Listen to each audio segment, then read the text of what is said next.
Well, I'm certainly encouraged that the energy level is so high. So we'll see how this goes. Welcome to the lecture on subjective value and market prices. We'll do three things in this time. First, what we want to do is talk about some of the fundamentals of human action. This is what I mentioned last night in saying that the Austrian school has a particular way of developing the insights from the marginalist revolution that were not mimicked in the neoclassical school. The second thing we'll do is we'll talk about the Caruso economy. This is a very important thought experiment in economics because we use it to show how far the process of what we'll call valuation can extend in economizing the use of resources in society. This has direct implication for our democratic socialist friends' ambitions to have some czar run the entire economy.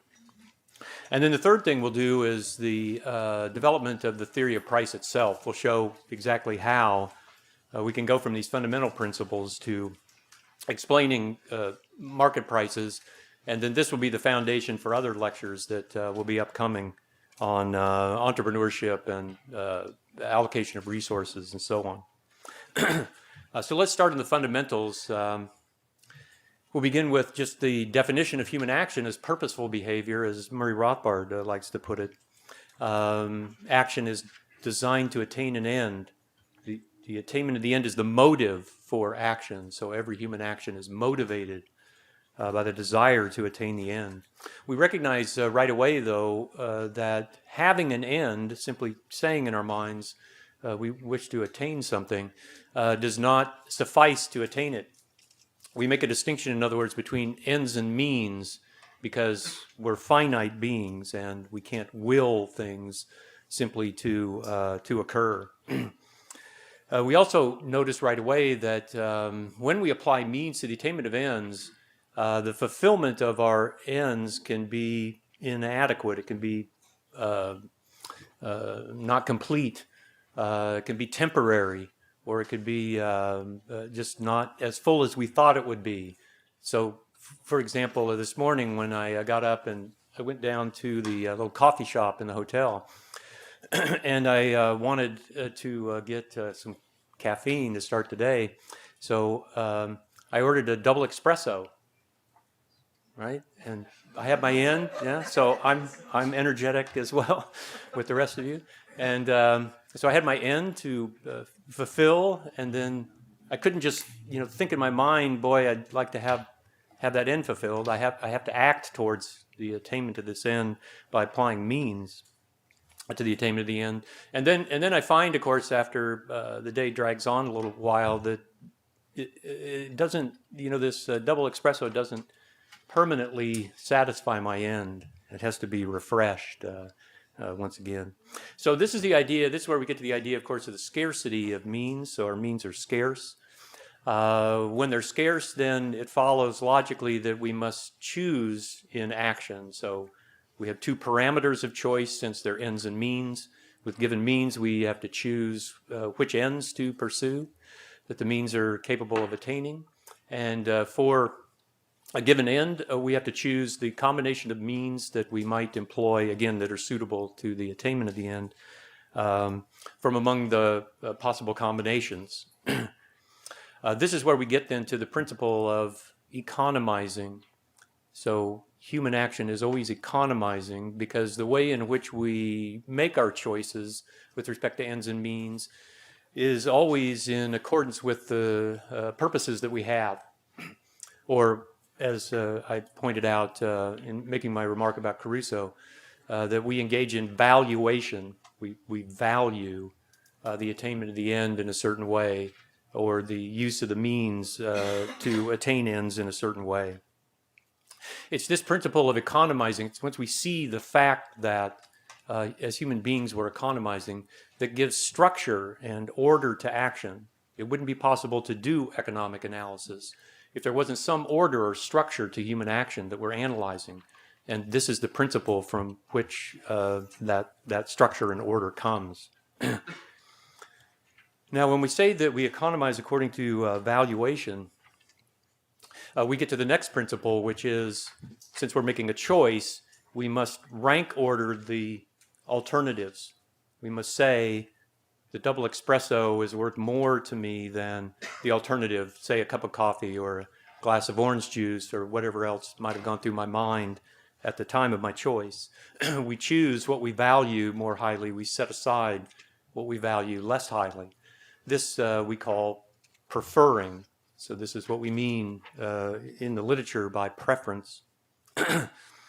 Now, this preference, obviously, that I have for the double espresso or that you would have for whatever action you take is demonstrated in the action. So if you would have seen me in the coffee shop this morning buying the espresso, then you could have inferred from that act that I preferred it to the alternative that I could have engaged in with the means that I expended.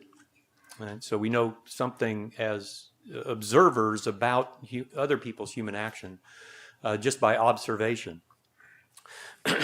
Now we get to the principle where we start to see some separation between the Austrians and the neoclassical school, and this is on the subjectivity of value. And here, because the Austrians are interested in doing a realist assessment of human action, in other words, we want to start with real human beings. And when we begin to talk about these fundamental principles of human action, you can see right away how they apply to your own lives and the action you take and so on. They're just almost commonsensical, right, once it's laid out for us to see. Whereas in the neoclassical school, they don't start this way at all. Some of you know all about this. They start with fictitious economic agents, and they stipulate for the economic agents what their utility functions are, right? That may or may not have anything directly to do, and certainly don't spring logically, at least, from real human action of real persons. So if we're going to stick to real human persons, and we want to talk about the subjectivity of value, what are we referring to? What is the reference that we're making? And here the idea is that when we engage in action, we make a personal judgment of value. This is what we're referring to when we talk about subjectivity. Subjectivity is a mental judgment that's made by the person acting. It's a state of mind. As a state of mind or a judgment of the mind, it has no extensive property. It just exists in our mind. This is what we mean by subjective, fundamentally. If it just exists in our mind and has no extensive property, then we cannot define a unit of subjective value. We cannot measure subjective value because there's no way to even conceive of what a unit would be that for which we could have a shared objective knowledge. It's just no such thing, right? If I were to tell you when I drank my double espresso this morning, I got 10 units of value, this would just be something like a nonsense statement. How would you know what 1 unit of value is to me? You might have a notion of what 1 unit of value is to you in drinking a glass of orange juice, but you see, we can't have a shared experience of what those units are. And so we can't engage in anything like arithmetic operations with value. We can't compare interpersonally the value of one person. We can't do this directly with the value of another person. Now, this feature of value that we call subjectivity is different from another feature of value that we can also ascertain just by thinking about human action at this kind of fundamental level. And this second principle of valuation is that value is not constant. And by this we mean that there is no constant quantitative relationship between external circumstances that influence the way that I value things and the value that is produced by my mind. This, by the way, is a different proposition than the proposition of whether or not, if you watch me during the week, if you watch me every morning as I got up and I went down to the coffee shop, and whether or not I would always get espresso. This would be my intention, by the way, so if you just so you don't have to follow me around to find this out. That'd be a little creepy anyway. But the point is that's a different question from the point we're making here. The point we're making here is there isn't any quantitative relationship between my external how much money I have, I happen to be in the hotel, and so on and so forth, all these external circumstances, and the way that I value the espresso, the sort of connection between those two things. Again, in contrast, in the neoclassical school, they're utility functions, which do accept this assumption. Right? They're economic agents that have utility functions. But functions have constants and variables. And so they're assuming that there's some kind of a constant relationship between the external circumstances, how much money I have, what the price of the espresso is, how hot it is, and so on and so forth, and the way that I value it. So Austrians rule that out from the beginning. It follows from our discussion also that costs of action are fundamentally subjective, just like value.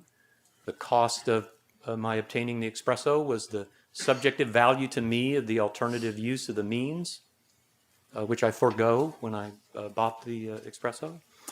And then it also follows that profit, the net gain of an action, is also fundamentally subjective. It's in my mind. I'm just making a value comparison between the value to me of the espresso, the value to me of the alternative good that I could have had with the same means.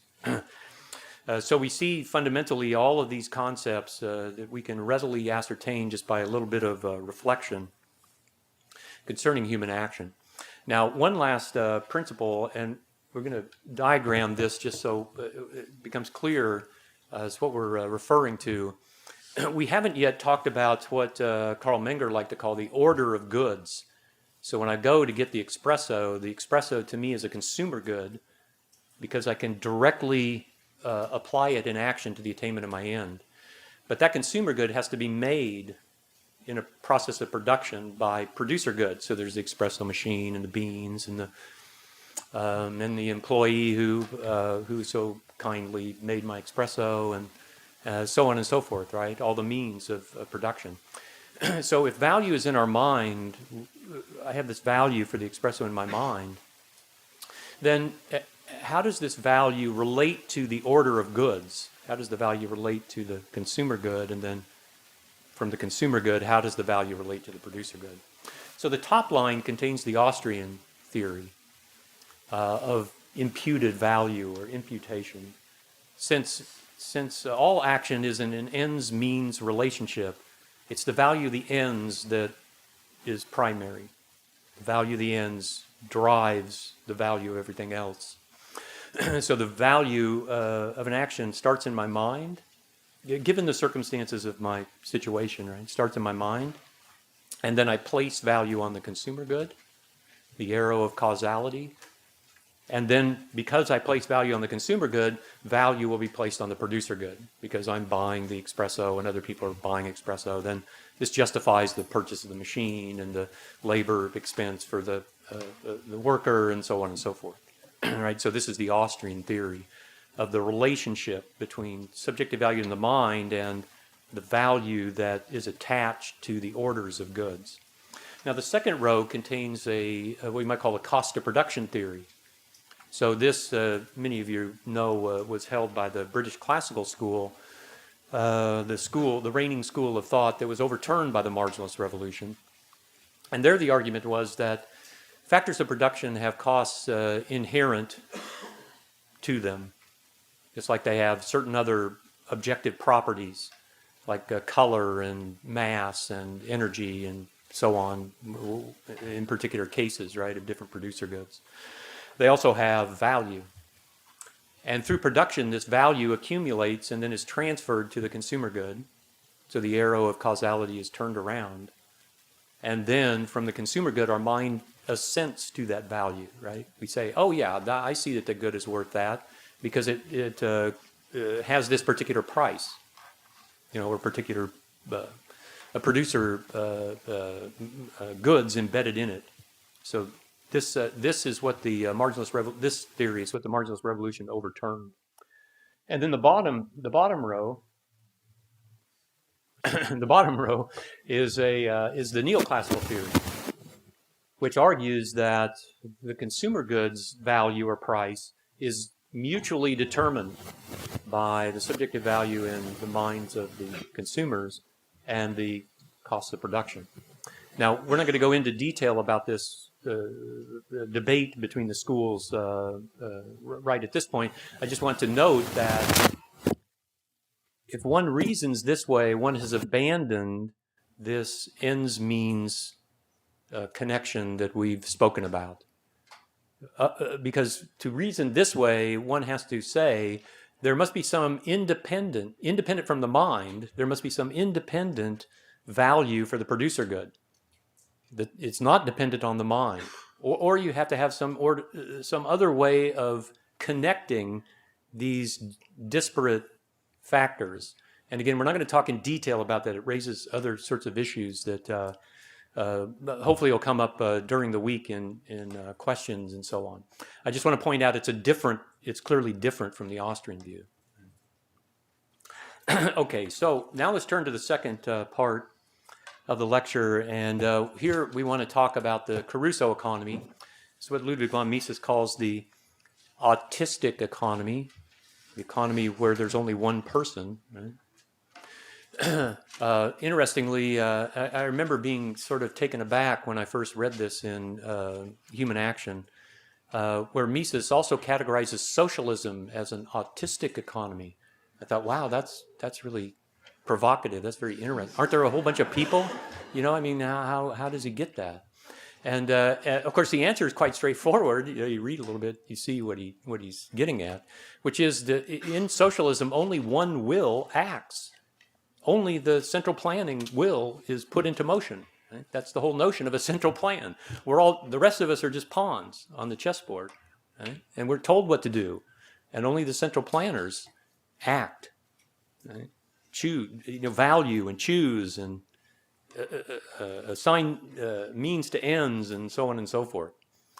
So this is a very interesting question for us. We're not, of course, interested in Caruso economics just because there are a whole bunch of isolated people in the world that we're trying to figure out how they're going about their daily lives.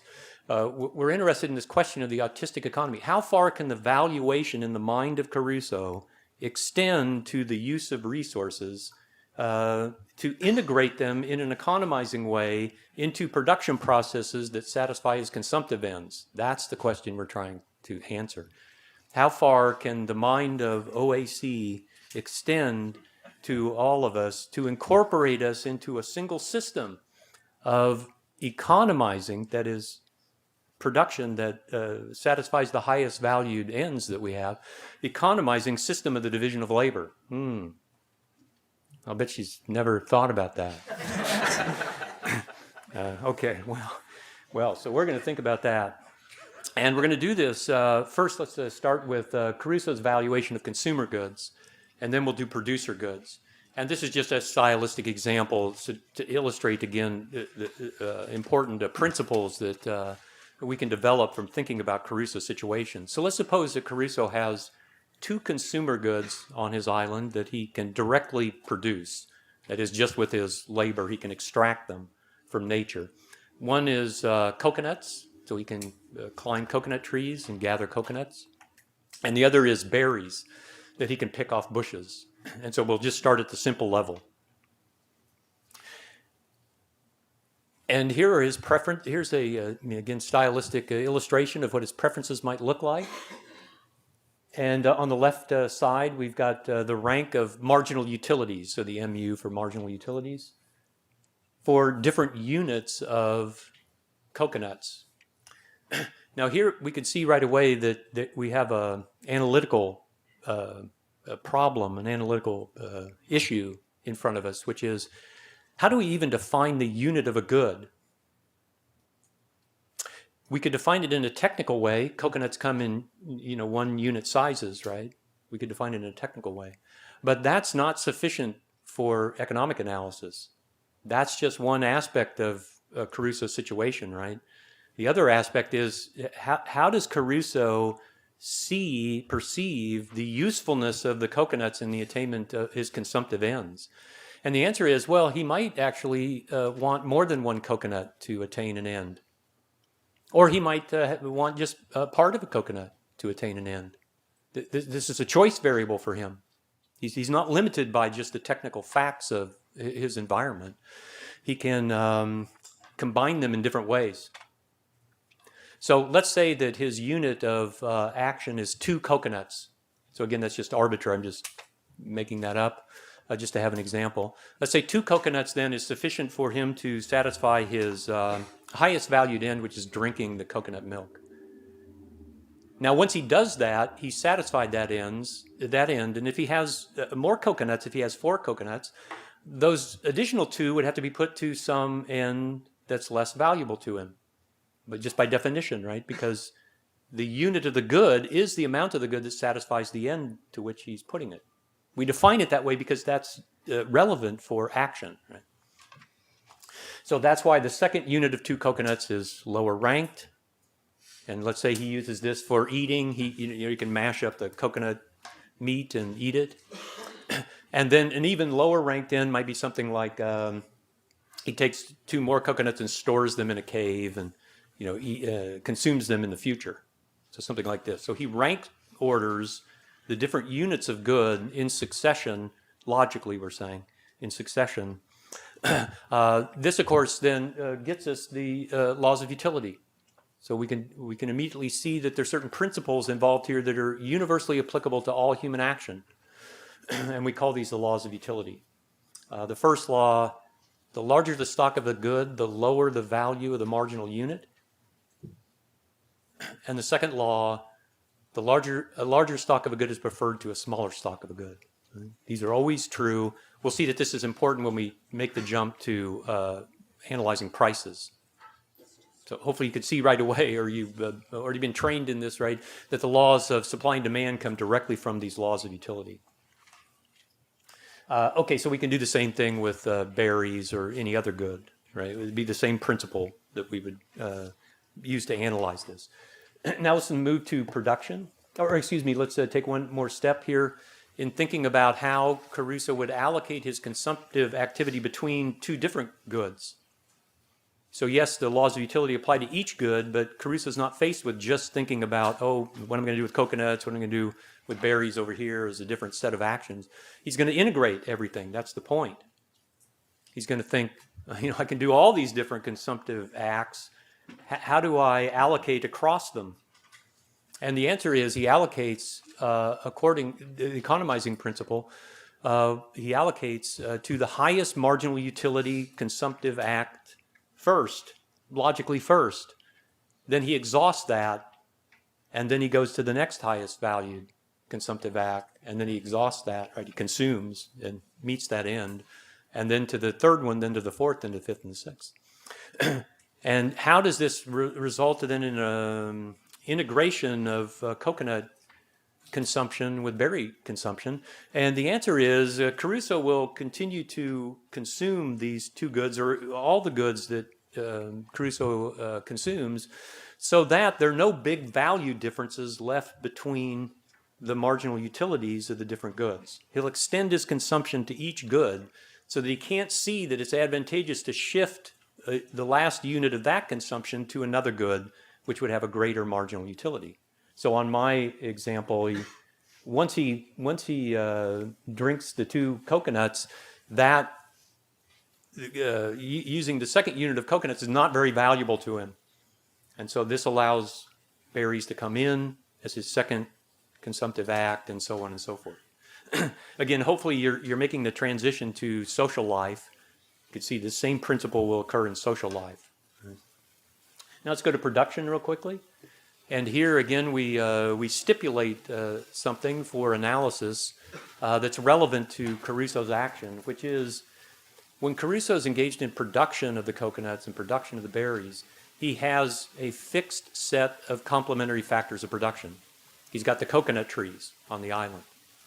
And then he can add more and more of his labor to that fixed set of complementary factors of production. And we can analyze any production process this way, then, even if it involves highly advanced capital goods. We have a fixed set of factors of production, and then we're going to add more and more of a variable factor to it. So when Caruso does this, he'll find the law of returns.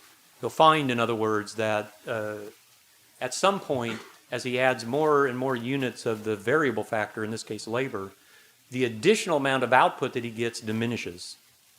And this, again, is because the complementary factors of production have finite productive capacity. Again, we live in a finite world, and therefore production is finite. We can't just, snap our fingers and produce whatever we want. And so we get diminishing marginal physical product for additional units of labor added to the coconut trees or the berry bushes. To make this a little bit more concrete for Caruso, Caruso would find on the island that the coconuts are distributed in trees in different ways. So he's got a shelter, let's say, in a cave nearby, and then there's a coconut grove nearby. And in the coconut grove nearby, there are coconuts on the ground, there are coconuts in short trees, tall trees, there are lush coconut trees, there are sparse coconut trees, and so on. If he's economizing, and his goal is just to produce coconuts, he'll pick up coconuts on the ground first. And then he'll go to the less productive production possibilities. He'll move this way. And again, in social life, it's the same way. We do the same kind of allocating for land resources and so on in social division of labor. So same thing with berries, right? We get this same principle. And then we want to integrate how Caruso would then value and allocate his production, his labor and production, to these different possibilities. So now we're integrating his consumption principles with his production principles. This is what in economics we call the marginal value product of his labor. It's the additional output he can produce from an additional unit of labor, then the value to him of that output. So for Caruso, he values, with the first unit of labor, he values most highly the 6 coconuts that he can get by gathering up coconuts.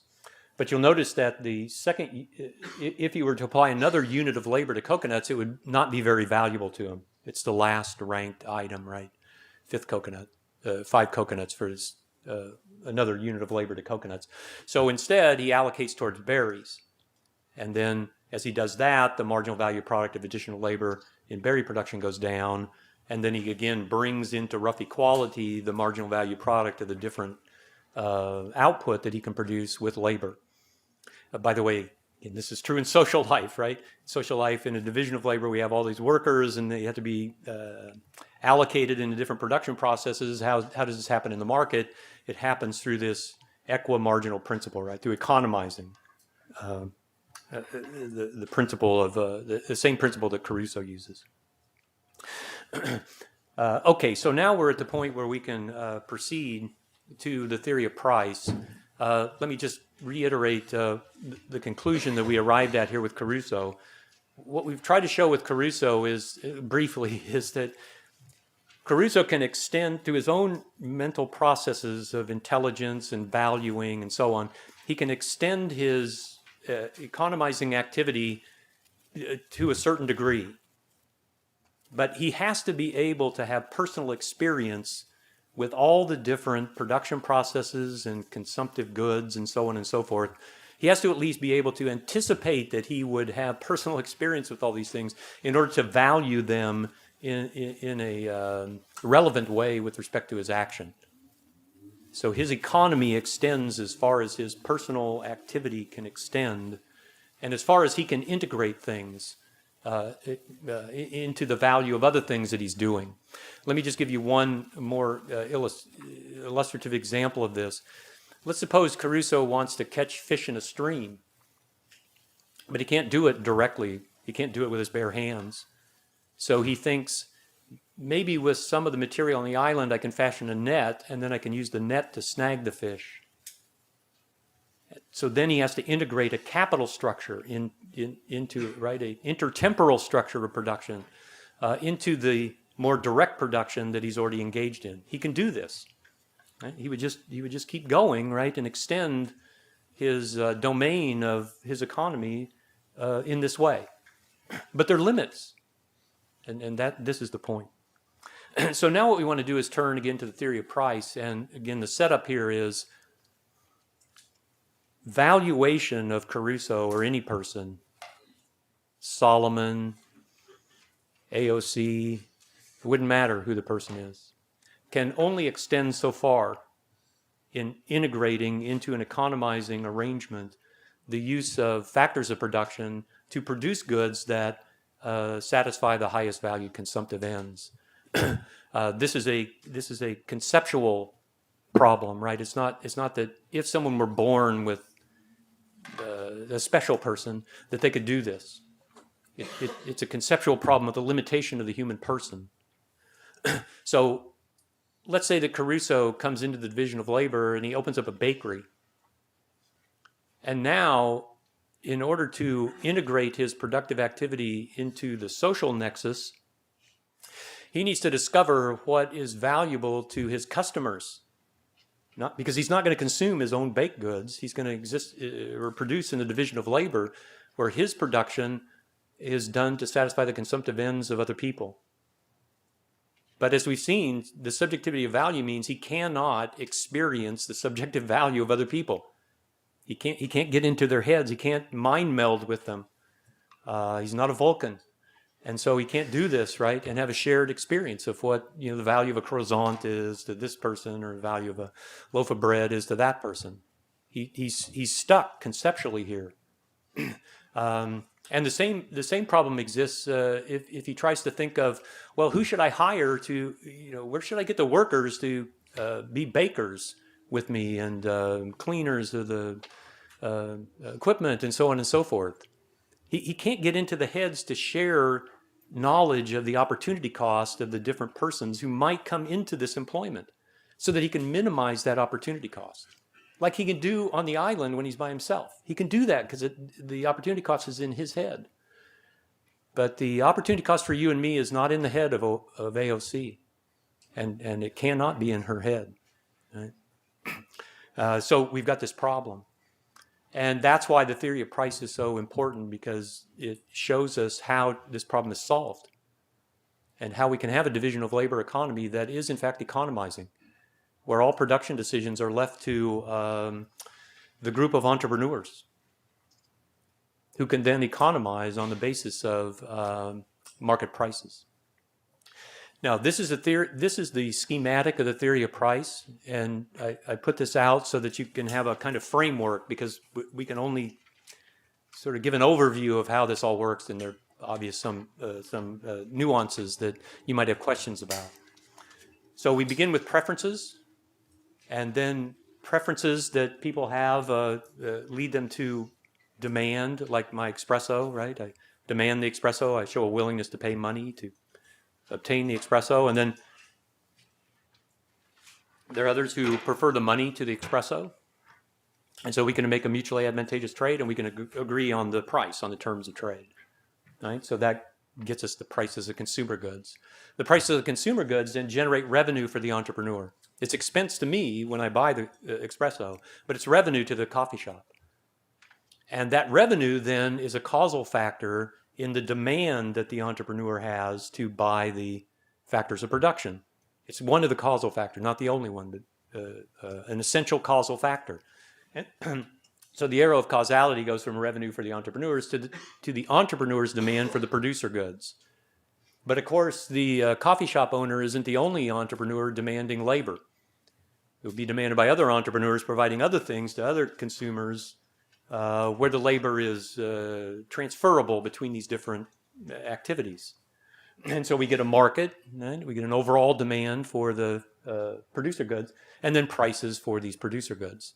And the prices of producer goods then in turn generate costs for the entrepreneur. So there's a wage to hire this labor in the market, and then the coffee shop owner has to pay this wage, right?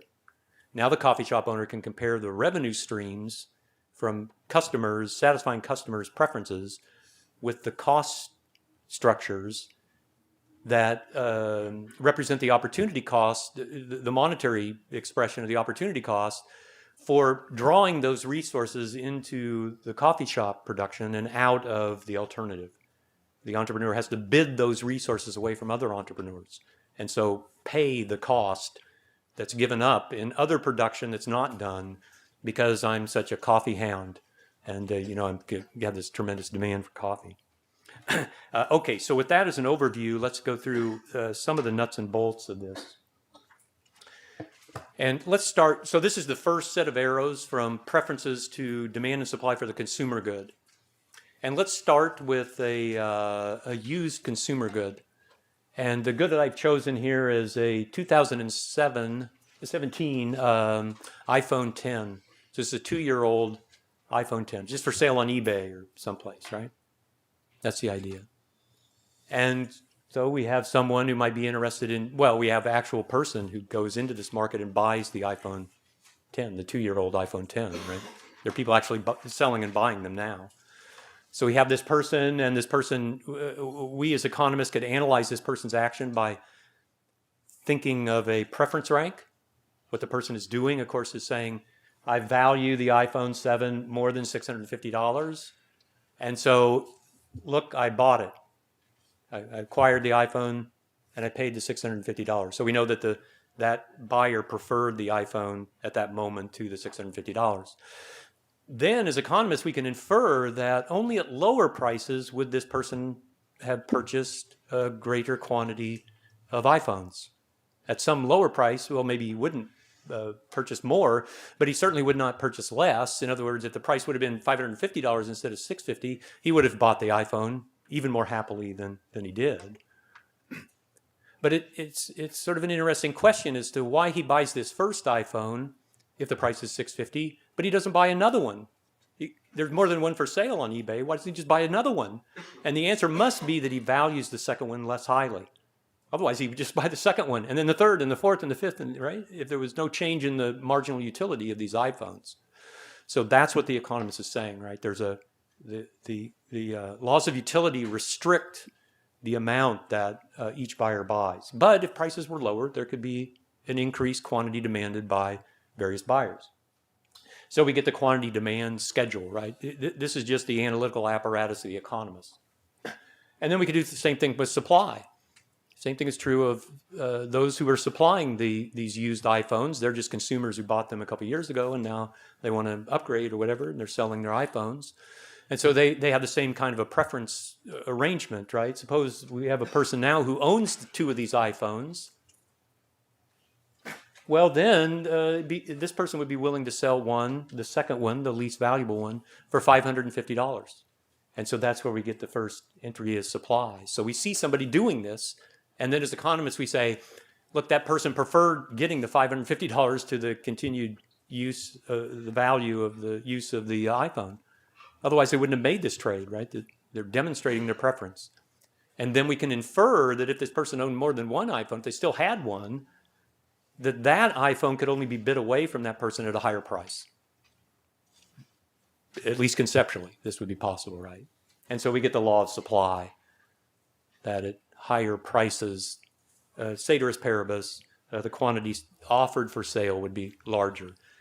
But the law of demand says that only at lower prices will the quantity offered to be purchased be larger.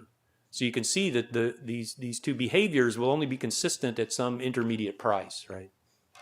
And so that's where we get the theory of price. So let's add a couple more buyers, a couple more sellers, just to have some competitive bidding and offering in this market. So it's more like a real market. And we can see in my stylistic example that the market clearing price, the price where the quantity demand, quantity supply are the same, it turns out to be $600. So what Austrian economists are arguing is this. If we looked at, we got onto eBay and we looked and we saw this price, we saw trade occurring at this price, or we go, in any market, I go to the coffee shop and I pay $4 for the double espresso. We see an actual price and trade taking place. Then our analysis is saying that price is in fact market clearing. That price is the price at which quantity demand, quantity supply are the same. Why is this logically so? This is logically so because at any other price, there would be dissatisfied buyers or dissatisfied sellers. At any other price, at a higher price, there'd be some sellers who could not find buyers, and yet some of those sellers are willing to sell at a lower price. That's what the law of supply says. And therefore, they would just, if they couldn't make their sale, they would just cut their price and then attract a buyer. And the same way with the buyers.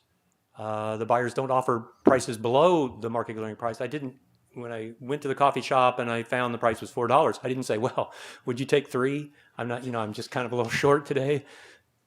No. They would just say, well, take a hike, right? Get out of here. There's a disjunction between quantity demand and quantity supplied at that point. I was perfectly willing to pay $4. So I just upped a bit. I mean, I don't even try this, right? Because it's a waste of my effort. It's not economizing for me to try this sort of thing. So it's not economizing for people to do that sort of thing. It's economizing for them to meet and trade at the market clearing price. And that's why that price rules in the market. This is the Austrian argument. Once again, we can make a clear distinction here between the Austrian view of all of this and the neoclassical. The neoclassical system is not designed to explain actual prices in markets. It's designed to explain equilibrium prices in the far away by and by, right?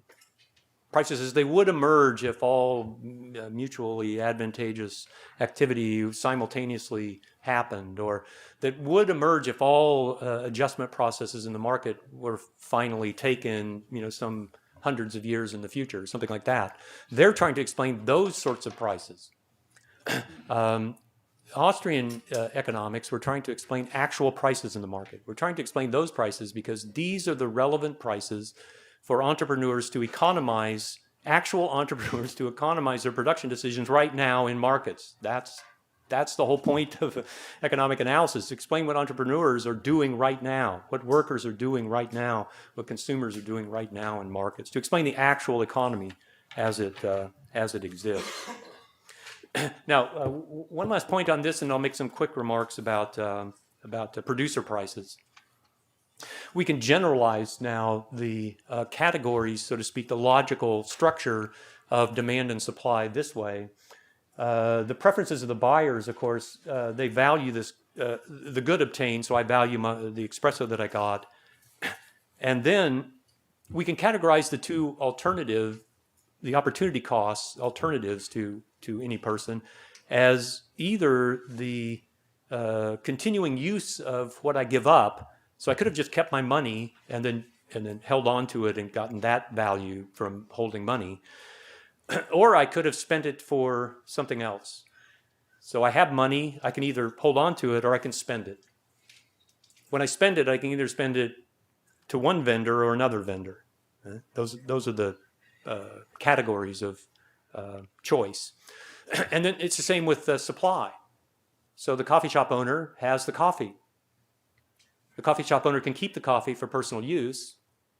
It's highly unlikely in a division of labor, right? I mean, some of the coffee, but not all of their coffee would they keep.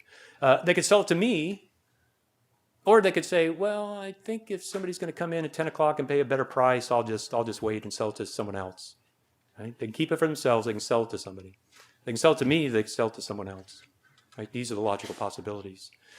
Now, because this exhausts the logical possibilities, hopefully you can see right away that it doesn't matter whether or not the good being sold and supplied is newly produced, has just been produced, like the coffee, the espresso, right? Or it was a used good, like my example of the 2-year-old iPhone. Because once the good is produced, then the opportunity cost for the seller is reduces exactly down to these possibilities, right? Once the good is produced. So costs of production have no causal impact on the prices of consumer goods, at least not in this kind of direct fashion. Now, let me say one final point, since we're at the end of the time. I think these are posted, right, the PowerPoints. So you can go through. I've got some slides on a little bit more elaborate discussion of producer good prices. But let me just say this in closing. If we think now about Apple Inc. Deciding now, how are we going to arrange our production for the rest of the year?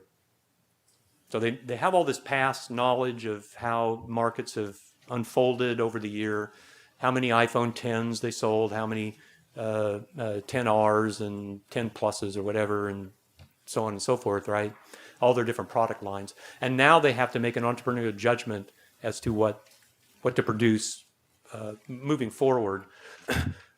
That too has certain logical parameters or a certain logical character to it. They have to figure out the anticipated additional revenue that any factor production would render in this future period where they're going to use it to produce something. So they have to think, we're going to pay for a computer programmer who's going to work on this software, and this is going to enhance the usefulness of this particular iPhone line. And then 2 months from now, the consumers are going to value that within the matrix of all the other possibilities they have in a certain way that would generate enough revenue to cover that cost. This is a distinctly entrepreneurial activity, right?